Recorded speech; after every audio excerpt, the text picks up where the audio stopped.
कुछ जंगली शेरों ने मिलकर एक गधे का शिकार किया, लेकिन उनमें से एक शेर ने कहा, इसे मारो मत, मेरे पास इसको लेकर एक बेहतरीन योजना है।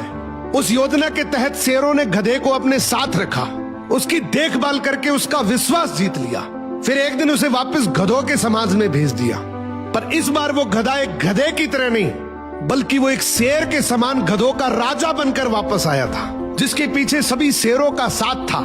इसलिए बाकी सारे गधे इससे डरने लगे और उसके खिलाफ बोलने से कतराने लगे। अब शेर जब जब उस गधों के झुंड को देखने आते, ये गधा अपने समुदाय के गधे को शेरों को खाने के लिए दे देता। ये गधा गधों के बीच तो एक शेर जितना ताकतवर बन गया था, लेकिन शेरों के बीच वो अब भी एक गधा ही था। ये अपने जैसों पर तो राज करता था, लेकिन ये एक ऐसी ताकत से जुड़ा हुआ था जिससे वो बचकर भाग नहीं सकता था।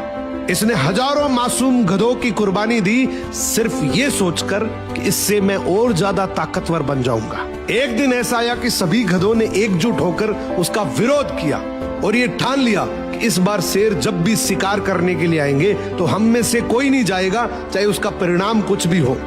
अगले दिन जब शेर आए तो ये गधा अकेला ही खड़ा था, इसके पास कोई दूसरा झुंड नहीं था।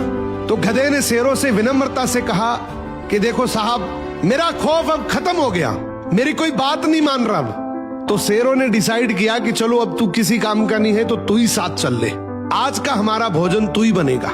इस तरीके से आखिर में इस गधे का भी शिकार हो गया। हर समाज के अंदर एक ऐसा गधा जरूर होता है जो अपने लालच के लिए, अपनी ताकत बढ़ाने के लिए अपने ही समाज को दांव पर लगा देता है।